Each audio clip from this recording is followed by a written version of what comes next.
श्रोताओं, आप जानते हैं कि हमारा देश ही नहीं, पूरी दुनिया कोविड वायरस को लेकर के परेशान है और इसके इलाज के लिए अभी कोई खास दवाई तो नहीं बनी, लेकिन वैक्सीन बन करके अब आ गई है और लोगों के वैक्सीन लगाई जा रही है। लेकिन जो कोविड का प्रभाव रहा है और अभी भी हमारे देश में ही नहीं, अनेक देशों में आज भी समस्या बनी हुई है। हमने पिछले दिनों देखा है कि कोविड के जो सीरियस मरीज रहे हैं और जिनको वेंटिलेटर की जरूरत पड़ गई, जिनको ऑक्सीजन की आवश्यकता हुई है, वो लोग ठीक हो गए हैं। इसके बाद फिर उनमें तरह तरह की समस्याएं देखने को मिल रही हैं। तो ऐसे मरीजों की जो समस्याएं हैं, उनका क्या समाधान है, ये एक सोचने का विषय है, चिंतन का विषय है। यानी हम ये कह सकते हैं, कोविड के सीवियर मरीज, इलाज उपरांत समस्याएं और समाधान। जी हाँ श्रोताओ, इस विषय को लेकर के हम बातचीत कर रहे हैं डॉक्टर रतनपाल गंगवार साहब से। आप वरिष्ठ क्रिटिकल केयर फिजिशियन हैं बरेली में और हमारे साथ दूरभाष पर इस समय उपलब्ध हैं। डॉक्टर साहब, कार्यक्रम में आपका हार्दिक स्वागत है। धन्यवाद यदुवंशी जी। जी डॉक्टर साहब, आप जानते हैं कि हमारे यहाँ कोविड को लेकर के काफी सीरियसनेस रही है और बहुत सारे ऐसे मरीज हैं जो काफी सीरियस रहे और उनके इलाज के लिए वेंटिलेटर, ऑक्सीजन के अलावा उनका लंबे समय तक इलाज चला है। किसी तरह वो ठीक होकर के अपने घर आए हैं। पता लग रहा है कि अब उनके साथ तरह तरह की समस्याएं हो रही हैं। तो क्या कहना चाहते हैं, ये किस तरह की समस्याएं हैं? देखिए, जो कोविड के इलाज के उपरांत जो समस्याएं हो रही हैं, जी उसके लिए पहले तो हमें ये जानना पड़ेगा कि वो कौन से मरीज हैं जिनमें ये समस्याएं हो रही हैं। जी जी जी तो हम कोविड को अगर देखें सीवियरिटी वाइज, तो इसको माइल्ड, मॉडरेट, सीवियर और सेप्सिस और सॉक, जी जी ERDS, जी एक्यूट रेस्पिरेटरी डिस्ट्रेस सिंड्रोम, जी जी इस तरह की टर्मिनोलॉजी से हम इसको बोलते हैं और उसी हिसाब से अलग अलग तरह का इलाज देते हैं। जी बिल्कुल तो जैसे माइल्ड मॉडरेट केसेस हैं, उनमें हमें बहुत कम दवाइयां चलानी पड़ती हैं। कभी कभी होम क्वारंटाइन में ही ठीक हो जाते हैं मरीज, बिल्कुल बिल्कुल मिनिमम मेडिकेशन के साथ ठीक हो जाते हैं और उनके फेफड़ों में या शरीर के बाकी अंगों में बहुत ज्यादा कमियां नहीं आई हुई होती। जी बिल्कुल अब ये हम लोगों को पता लग गया है कि हाँ, ये कोरोना वायरस से फैलता है और इसके क्या क्या दुष्परिणाम हमारे शरीर में होते हैं। लोगों जनता इससे तो पूरी तरह से जानती है इन सब चीजों को। जी लेकिन क्योंकि जो सीवियर कोविड के मरीज हैं या सेप्सिस के मरीज हैं, जो या ERDS के मरीज हैं, इसी में एक्यूट रेस्पिरेटरी डिस्ट्रेस सिंड्रोम भी हो जाता है, जिसमें पूरे फेफड़े खराब होने लगते हैं जी जी जी जी और फेफड़े की खून की नलियां जो होती हैं, माइक्रो जी कैपिलरीज होती हैं, उनमें थक के जम जाते हैं। जी जी ऑक्सीजन इधर से उधर नहीं जा पाती, कार्बन डाइऑक्साइड इधर से उधर नहीं जा पाती है। जी तो गैस जब ट्रांसफर नहीं होती है सीवियर कोविड के मरीजों में, तो सभी अंगों में, सभी कोशिकाओं में, ऊतकों में चोट पहुंच जाती है। वो जी चाहे दिमाग की हो, चाहे फेफड़ों की हो, चाहे दिल की भी हो, किसी की तो ओवरऑल पूरा शरीर ही कमजोर हो जाता है ऐसे मरीजों में। बिल्कुल बिल्कुल तो डॉक्टर हम इन्हीं मरीजों की बात करेंगे, माइल्ड और मॉडरेट मरीजों की बात नहीं करेंगे, क्योंकि वो ठीक होके घर पे चले जाते हैं, उनमें इलाज के उपरांत बहुत ज्यादा समस्याएं नहीं आती हैं। साहब। जी जी जी ये मरीज क्योंकि 15-20 दिन तक अस्पताल में रहते हैं, जी उनमें वेंटिलेटर से ऑक्सीजन देनी पड़ती है, जी ऑक्सीजन की बहुत ज्यादा मात्रा चलानी पड़ती है, जी विभिन्न प्रकार की दवाइयां देनी होती हैं जिनमें स्टेरॉइड्स होते हैं। जी जी स्टेरॉइड्स के अपने साइड इफेक्ट होते हैं, खून को पतला करने वाली दवाइयां होती हैं, उनके अपने साइड इफेक्ट्स होते हैं। जी जो बीमारी अपना असर छोड़ जाती है, जी फेफड़ों की खून की नलियों को बंद करती है, हम्म फेफड़ों के छोटे छोटे जो यूनिट्स होती हैं, एल्वुलाई, उनको डैमेज कर देती है, जी जिस जी वजह से फेफड़ा बहुत कम बचता है। जी जी फेफड़े में हम्म फाइब्रोसिस शुरू हो जाती है, फेफड़ा सिकुड़ना शुरू हो जाता है, जी फेफड़ा जी बहुत कम बचता है। जी तो जी जी क्रॉनिक हाइपोक्सिया यानी बहुत लंबे समय तक ऑक्सीजन की कमी हो जाती है। जी स्टेरॉइड और शुगर, हम्म जो ऐसे मरीज जिनको शुगर की बीमारी है, तो स्टेरॉइड और शुगर दोनों मिलाकर के इम्यून सिस्टम को बहुत वीक कर देते हैं, कमजोर कर कमजोर कर देते हैं। देते हैं। जी ऐसे ही ये भी बीमारी इम्यून सिस्टम पे ही असर डालती है। इम्यून सिस्टम को ये डिसरेगुलेट कर देती है, उसका रेगुलेशन खराब कर देती है, तो हमारी इम्यूनिटी डिसरेगुलेट हो जाती है। तो फिर हम बीमारियों से लड़ने की क्षमता भी खत्म हो जाती है। बिल्कुल बिल्कुल। ऐसे में ठीक होने के बाद जी मरीजों में फफूंदी का इन्फेक्शन होना, चाहे वो ब्लैक फंगस जिसका बड़ा नाम चर्चा में आ रहा है, जी जी चाहे जी वो बिल्कुल। सफेद वाली फंगस हो, जी जी। और चाहे वो दूसरे ब्राउन कलर की फंगस होती है, एस्परजिलस जिसको बोलते हैं, कुल मिलाकर और के सफेद फंगल वाली इन्फेक्शन कैंडिडा होता है, है। फंगल इन्फेक्शन किसी भी तरह का होना शुरू हो जाता है। जी जी। और वो ज्यादातर जबड़े पे, चेहरे पे, साइनस होते हैं हमारे इधर चेहरे में, उन पे, आंखों पे, दिमाग पे, इन सब जगहों पे असर डालता है दांतों पर भी। फंगल इन पर। जी। दांतों पे भी असर, दांतों के अंदर की जो जड़ें हैं उन पे असर डालता उन है, पर असर तालू डालता को असर डालता है, तालू पूरा खराब हो जाता है, है। पूरा जी जी एरिया, आंख डैमेज हो जाती है, जी जी दिमाग में खून की नलियां बंद हो जाती हैं। अच्छा, ये फफूंदी की खास बात होती है कि खून की नलियों में घुसना शुरू कर देती है ये। जी जी जी तो जी। खून की नली में जब चली जाएगी, खून की नलियों में थक्का जमेगा और हम्म। खून का प्रभाव दिमाग को नहीं जाएगा, जी तो जी बिल्कुल। दिमाग उतना काम करना बंद कर देता, लकवा मार जाता है। तो बिल्कुल एक तो ये बिल्कुल। फफूंदी वाली बात हो गई। जी जी ऐसे ही इन्फेक्शन, बैक्टीरिया के इन्फेक्शन बहुत देखने में आ रहे जी हैं। ऐसे ऐसे बैक्टीरिया, जी जी वो जी। पहले नहीं इन्फेक्शन अपना कराते थे, लेकिन हम्म जो कोरोना के ठीक हुए हुए मरीज हैं, हम्म। क्योंकि उनमें बीमारी से लड़ने की क्षमता बहुत कमजोर है, तो वो भी सब अपना वो भी अपना इन्फेक्शन असर डाल करने रहे लगे हैं, हैं अब। असर डाल रहे हैं। जी अब जी। असर डालने में उनको निमोनिया भी हो रही है, उनको दोनों साइनसिस में इन्फेक्शन, साइनोसाइटिस हो रही है, उनके हम्म। गले में इन्फेक्शन हो रहा है, टॉन्सिल बढ़ जा रहे हैं, टॉन्सिलाइटिस हो रही है, जी। उनके पेशाब में इन्फेक्शन हो जा रहा है, यानी कि किडनी प्रभावित हो रही है। यूटीआई हो जा रहा है उनको, हाँ। उससे यूरोसेप्सिस में चले जा रहे हैं। जी। और खुद बीमारी, तो हम्म ये इन्फेक्शन वाली बीमारियां हो रही, और खुद बीमारी भी अपने में रीएक्टिवेट हो रही है। देखने में आया भले ही वायरस ना हो, हम्म लेकिन वायरस अपना कुछ ऐसा प्रभाव हमारे शरीर में छोड़ के जा रहा है कि दोबारा से जो लक्षण शुरुआत के समय में आए थे, हम्म। वो लक्षण दोबारा से आना शुरू हो जाते हैं। जैसे बुखार आना है, सांस तेज फूलना है, खांसी होना है, हम्म। फेफड़ा पूरा सफेद हो जाना है, या एआरडीएस जो एक्यूट रेस्पिरेटरी डिस्ट्रेस सिंड्रोम वाली, हमें सब दिखाई देना शुरू हो जाते हैं तो लक्षण। डॉक्टर और साहब, जैसा आपने कहा कि दोबारा से उसी तरह के लक्षण फिर नजर आने लगते हैं, तो इसका मतलब क्या, अगर उसकी आरटीपीसीआर कराई जाए तो वो पॉजिटिव आएगी?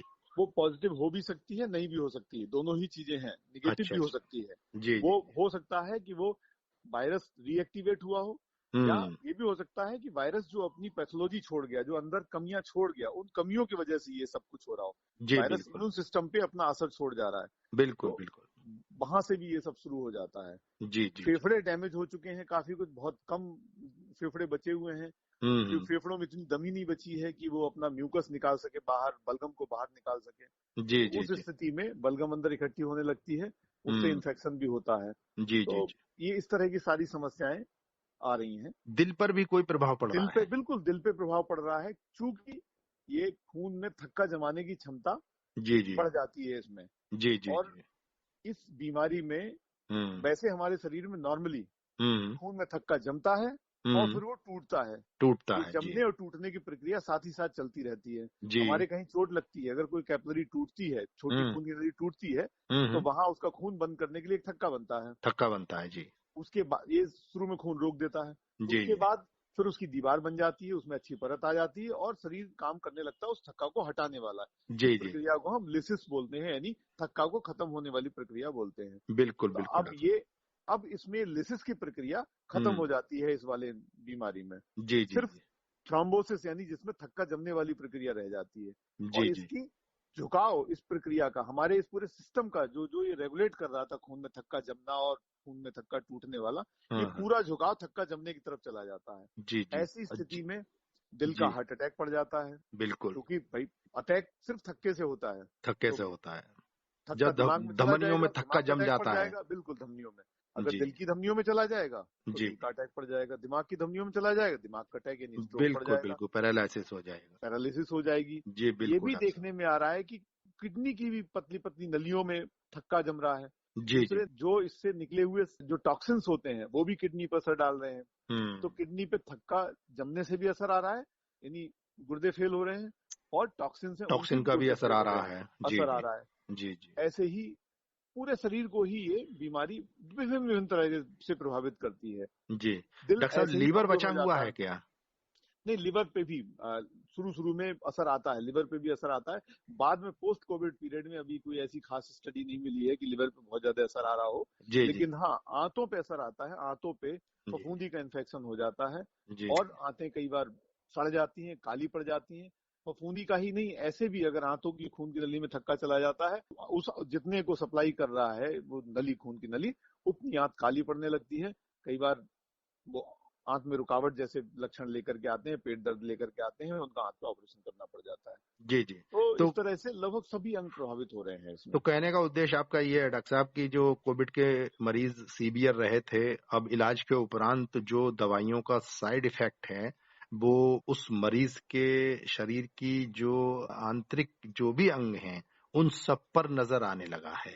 केवल दवाइयों का साइड इफेक्ट ही नहीं है, जी जी। दवाइयों का तो बहुत मिनिमल साइड इफेक्ट है, एक दो बीमारी ही करा रहा है। स्टेरॉइड है तो सिर्फ एक दो बीमारी करा रहा है, जैसे म्यूकोरमाइकोसिस यानी खाली फफूंदी। जी फफूंदी बाकी, है। हाँ बाकी तो जो बीमारी अपना जो अंदर अपना वातावरण के अंदर कमियां छोड़, जीवाणु हाँ हैं और वो जो चीजें हैं वो सब जो असर डालने लगी हैं। शरीर के अंदर कमी छोड़ के चले गए हैं, शरीर को पूरा डिसरेगुलेट कर दिया उन्होंने, उसका मतलब बीमारी से लड़ने वाली जो पूरी हमारी प्रक्रिया उसका नियंत्रण खत्म कर दिया।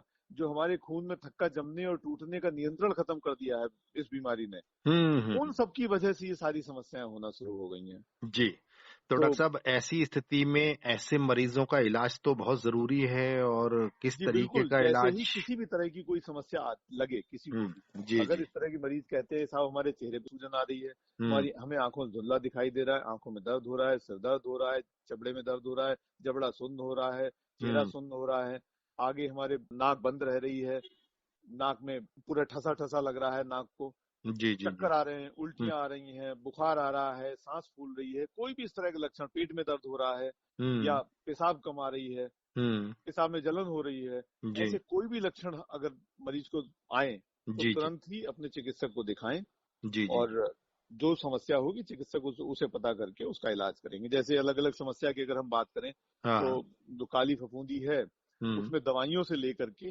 इंजेक्शन दिए जाते हैं। साथ ही साथ अगर फफूंदी बहुत ज्यादा बढ़ी हुई है तो हम्म। जहां की फफूंदी है, सपोज साइनस की फफूंदी है तो ईएनटी सर्जन तो एंडोस्कोपिकली या फिर उसको खोल के ऑपरेट करके निकाल देते हैं। जी जी। दिमाग के कहने का नीचे की मतलब है डॉक्टर तो साहब ये है कुल मिलाकर के ऐसे मरीजों को दोबारा से हॉस्पिटल में ला करके ही उनका ला इलाज करके ही संभव है। उपचार होना संभव है, बिल्कुल। हाँ, घर रह और करके अब इलाज संभव घर रह नहीं है ऐसे करके इलाज मरीजों संभव का। नहीं है और अपनी छोटी सी छोटी समस्या को भी जी जी नजरअंदाज ना करें, जी जी। उस बिल्कुल पे बिल्कुल। उस पे ध्यान दें और अस्पताल पहुंचे। जी बिल्कुल। और हर बीमारी को, कई बार पब्लिक में ये आ गया साहब मुझे काली फफूंदी तो नहीं है, हम्म। अगर किसी को काली फफूंदी जैसे लक्षण हैं तो कोई जरूरी नहीं सभी मरीजों को काली फफूंदी ही हो, जी उसको बिल्कुल। हम्म। सफेद भी हो सकती है, ब्राउन भी हो सकती है, उसको बैक्टीरिया का इन्फेक्शन भी हो सकता है, बैक्टीरियल इन्फेक्शन, उससे भी साइनोसाइटिस हो रही है, तो जी जी। क्योंकि कोई डॉक्टर भी साहब समस्या ऐसा हो है कि सकती है। वातावरण में हमारे इर्द गिर्द फफूंदी है, बैक्टीरियाज हैं, विषाणु और बहुत सारे वायरस हैं।